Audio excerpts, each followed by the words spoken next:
Thank you for tuning into Inflection's Crowdsource Recap. This session was all about hiring for a shared vision and a collaborative culture. Keep watching for key insights presented by Dr. Matt Coleman, Inflection CEO, and team member Ling Deng, a facilitator at Inflection. Before we dive into the topic of how to hire for a shared vision and collaborative leadership, we'd like you all to think about your last hiring experience. It doesn't matter if it was for one that you were being hired or one you were hiring for. Reflect on a time when you felt like you or a candidate was well aligned to your school. Share in the chat about aloud about the elements or traits that contributed to the sense of fit. Well, I'll jump right on in and talk about when I was hired to be a special educator out of New York City. Um, I had applied for two different schools, and I was in a space where like I got to get a job. I got to get a job, right? I'm still in grad school. We got to go. And so the first school that I interviewed for, I thought that I was going to be a fit for them because I shared lots of things in common with the principal. It seemed like our ideologies were aligned, and it seemed like when I did the teaching, we always had to go in and teach a quick lesson, a demo lesson, and it seemed like while I was there to teach a demo lesson, that it all was a fit. However, I got skipped, so obviously it wasn't a fit. So when I applied for the second school, which is really funny, it was nearing the end of the hiring season. Like it was August, school starts in September, and so I was like, whatever job is gonna hire me, I think I'm gonna take. But what I really liked about what they did in this hiring process is it wasn't just the principal that interviewed me. It was the principal, the AP, special educator, and a teacher at the school. So it was like a panel of interviews. And the questions that they asked actually didn't just align with what I can do in the classroom. They also talked a lot about what I believe and how those beliefs impact my practice or how I navigate the world. And so I actually really enjoyed that interview process. And it ended up turning less into an interview and more into a conversation with all the adults in the room. And so I left feeling like, man, I feel like this is going to be a really good fit. I feel like I'm really going to belong and get along with all of these people. And, to make a long story short, obviously they did too. My first administrative job was in Prineville, Oregon, a rural community in Central Oregon. Kind of what I call maybe a blue collar type atmosphere, which is where I grew up. I grew up on the Southern Oregon coast in a logging community and went for my first administrative experience in a summer community. I thought it was a really good fit, just the community. Felt really at home. Was able to grow into being a leader. I wasn't really a well-prepared leader at the time, I didn't think. I didn't think my administrative program helped prepare me for leadership, going from the classroom to a assistant principal role and then a principal role. I was more of an additional assistant principal rather than a principal my first couple of years, but was able to grow and learn, quite honestly, mostly from my teacher leaders who helped me understand we also had to focus on instruction, not just management. So it was one of my first instances of really appreciating teacher leadership and the importance of distributed and shared leadership as a leader, that you don't have to have all the wisdom yourself. So for me at the time in my career, it was a really good fit for me. The community and the school community was appreciative of what I brought. And as I reflected back, I didn't bring very much, but a willingness to learn and a work ethic. So it was a great fit for me at that time in my career. All right, thank you. Thank you very much. Let's take a look at this, and I'm going to read it aloud, just as read with me. If you hire people just because they can do a job, they'll work for your money. But if you hire people who believe what you believe, they'll work for you with blood, sweat, and tears. And many of us know of Simon Sinek, and kind of the thing that he's known most for is the golden circle of why, and the idea that people buy why you do something, or rather than the what and the how. It's about the why. And ultimately, in schools, and kind of what the topic is about today, and kind of on building what specifically Alexa spoke to in terms of those connecting pieces around being innovative and creative, and getting that feel in the interview process. It's really, really critical that we think about hiring in the context of who are we? What's our collective why at a site level? That's what's going to draw the right people. And when we say the right people, the people that quote unquote fit. That's what if you're going into being hired, if you're going in the process, and I know for many folks on here, you're either aspiring administrators, or you're a VP that's looking for the principalship, or your principal that may be looking for your next gig, and maybe it's a district level. If you're at the district level, you may be looking to be a superintendent. It's important to know that when you're applying, you should be actually interviewing, just again, just as Alexis said in her example, for the right fit, where the school actually fits you. So what we're going to spend the bulk of our time on is really talking about hiring best practices. Before we dive into that, I do want to throw this out there, and I want you to think about it. If you hire a teacher, brand new teacher, and you make the assumption that that teacher is going to be there for 30 years, you will spend anywhere from $2 to $3 million in direct costs over that period of time for one teacher over a 30-year period. And I'm not saying most of us have teachers that stick around for 30 years in the same district. That's probably the exception, not the rule. But it's the mindset you need to have, and quite frankly, it's the mindset that we don't see often in the educational system in terms of hiring. We might see it for superintendents, we might see it for assistant superintendents, we might see it for principals. But when we talk about, and I'll use teachers as the example, when we talk about teachers, we're not looking at this going, this is a $2 to $3 million decision. You think about that, that's a huge decision to make. And we would encourage you to afford the same kind of time and care you would make personally if you were making a $2 to $3 million decision. Um, and generally speaking, we don't. And so we're going to help you think through this as we go. So let's talk behavior-based hiring practices. This is a really important piece. We all carry implicit bias into into we all carry it with us throughout life. I mean, we walk with implicit bias based on our own lived experiences, and based on and what you want and need, and Ken referenced this in the opener. The importance of teacher leadership, right? And that was one of the things that he was drawn to in his first admin job in Central Oregon. Um, when you bring people together to help make a hiring decision, which we would argue is the best practice, it should be part of your standardized process. Um, when you do that, you bring multiple biases into the room. And what behavior-based hiring practices are designed to do is to extract the implicit bias. And you want to extract it in the sense that you don't want people's through the process, you want people to be able to see the candidate for who they are in relationship to who you are, not as an individual, but to who you are as a school community. All right, this is kind of a crazy visual, but this actually is part of that of the process. We use this actually in hiring a principal when I was at the district level as the assistant superintendent in Springfield, Oregon. And what it represents, and this is to help illustrate what we mean, is around behavior based, but also the idea as this Crowdsource is focused on, is hiring to the values and the beliefs, the identity and the purpose of the school. And in this case, this was Springfield High Schools. You see at the top of at the tip of the triangle, you identify the need and what you're looking for, as well as the ability and the skills. And so you can see that in this process, with the abilities and skills specifically, we were looking at communication and knowledge, and notice how we put knowledge / able. So knowledgeable, but there was a knowledge piece with an able piece, and then 21st century.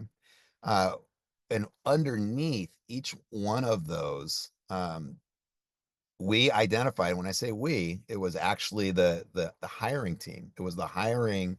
We came together, and this was over a couple of hours. This was an initial meeting where we came together and flushed out, when we say communication, what does that actually mean? And I'll give you a prime example of why this is important.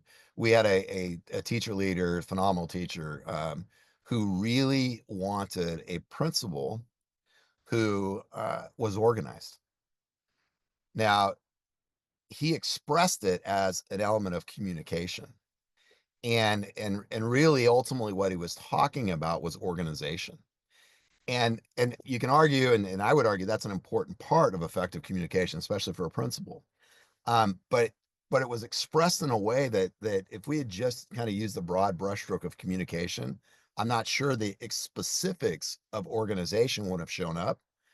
Therefore, we would not have asked the kind of questions that we ultimately asked, connected to communication, that really got to kind of a shared understanding of what we meant by communication.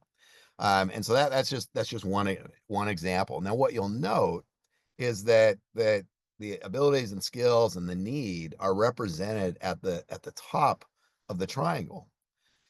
The foundation of the triangle had to do with aptitudes, and really I think of these as more as an element of dispositions, but more how they're expressed, being flexible, being curious and creative, and being a problem solver.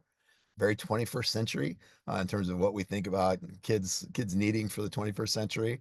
We wanted to see that, and the team wanted to see that in their next principle. And then when you get to the next piece, dispositions, beliefs, and values, and you can see the undergirding at the bottom of the triangle, which were some statements of shared values and beliefs.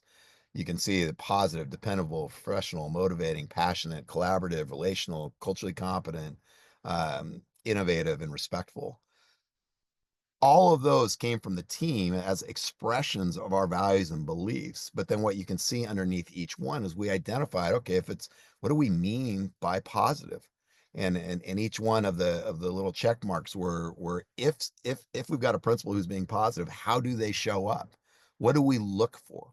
And so ultimately what this represents is all of those check marks underneath all the different characteristics that we're looking for in an applicant, including characteristics in the bulk of which are connected to what we, as a school community, and in this case, Springfield High, but also the district, what we're looking for in the next principle, we're connected to our values and beliefs collectively. The other piece with this visual that I want to reflect is that the top part, it represents about 35% of what's in this triangle. The bottom part is the other 65%. Just if you just think of it in terms of the amount of space it takes up on the paper, that represents the distribution of types of questions you should be asking. And what we typically see, and I'll pick on administrative hiring, what we typically see is we see about 85 to 90% the technical aspects of the job, which gets at the abilities and skills. That's the questions that are most often asked. And what we would suggest is, and from a hiring for fit, hiring against your identity and your shared vision for readiness, we would suggest um, that you build a process, including the percentage of questions specific to 65% around aptitudes, dispositions, beliefs, and values, and the other 35% around need, abilities, and skills. The other piece is that's just the interview process. We would encourage the same as you think about the whole process.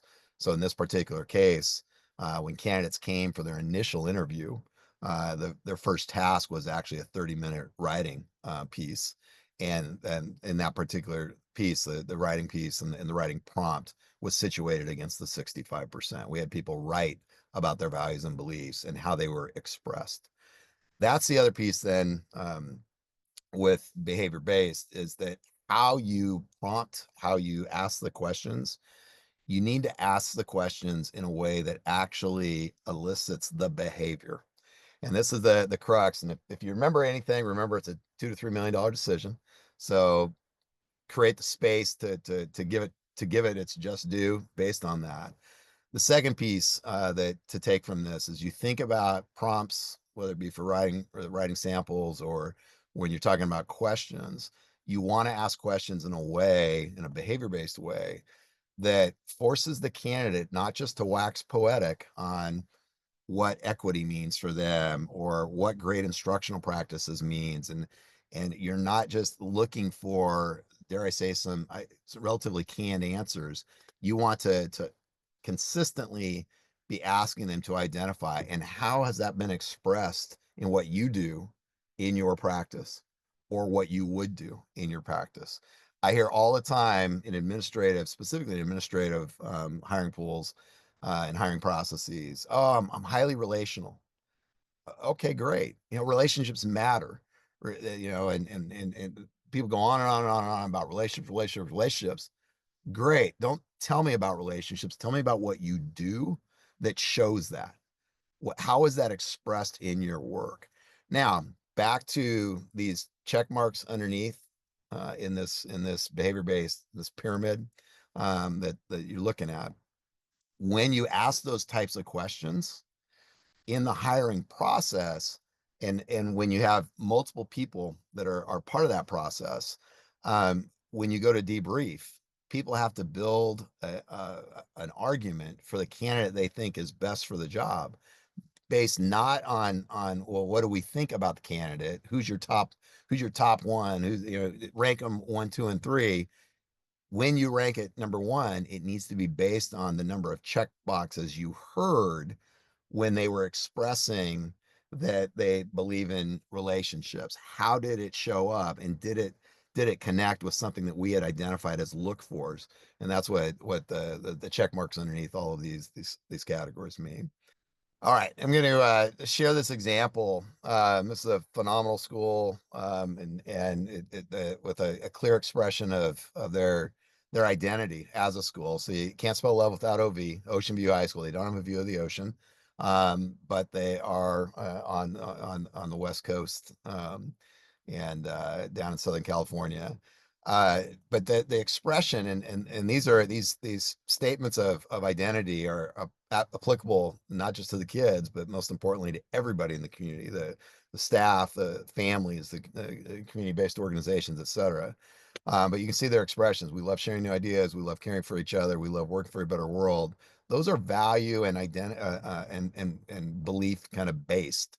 And they also connect to the outcomes they're looking for, which you can see expressed in terms of under we love caring for each other, being principled, open-minded, and caring. So when you think about this, and I'll just give you a sense and give you an example just to illustrate the behavior-based nature and really the way to lead. I would see in questions, for example, we love caring for each other. I'd see that being kind of the stem. You'd start with, at Ocean View High School, we love caring for each other.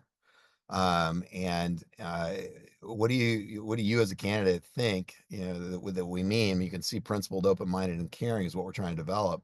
But but but how does that resonate with you? And most importantly, in your own previous practice, or if you're a brand new teacher, as you think about your future practice and being part of this community, how does caring for one another get expressed? How does it show up in your instructional practices and how you set your classroom up? How does it get expressed in what you've done or what you would do in the context of being a great teammate, being a great part of the science department or the PE department or the counseling department? What does it mean to care for each other? And how's it going to show up in the way that you show up every day? That's an example of asking a behavior-based question. You're pressing people to say, how does your expression of care actually manifest itself? What are the implications of that in terms of your practice? But you're also very much saying that as a school community, this is who we are, and you're laying that expectation that you're going to show up in this way because this is how we show up. This is who we are. All right. This kind of nails it. Thank you, Lou. The talent you attract is directly proportional to the quality of the questions you ask. And questions not just in the formal part of hey, we've got 45 minutes and we've got 8 questions, although that's a huge piece to it, but also the prompt that you're asking, what you're looking for, with if people are asked to submit a letter of interest. I'll illustrate the idea of, we believe in power of relationships. This true story. This was for a district level position. The person expressed that in their first paragraph, and then I literally highlighted, I want to say it was something like 27 I statements that came after that in a 2-page letter. It wasn't 27, may have been 17. I may be exaggerating, but there were so many I statements, right? If somebody actually believes in relationship and the power of collaboration, which they stated at the beginning, and they proceed to tell you, I did this, I, that is a behavior that does not align with the power of collaboration. I would have expected, I just said it. We would have expected in the hiring process that we would have seen somebody, their statement about believing the power of collaboration would have been followed by we statements, because I didn't do anything. I was a part of a team that did everything. And those statements would have been we. And so that particular individual did not even get past the paper screen. And in fact, I had no desire to look. We had no desire, but I was the one doing the initial and doing the highlighting. No desire to actually even look at their resume, just based on their cover letter. So this is how I'm using this to illustrate it's how important it is to really be, with that triangle, that 65% around your values and your beliefs. And then we didn't ask the question. All we asked was to provide a letter of interest. But we were mining that letter of interest to look for the kind of behaviors that actually aligned with what we were looking for. Thanks for watching. For more resources on hiring, visit portico.inflexion.org and be sure to keep your eye out for our next Crowdsource.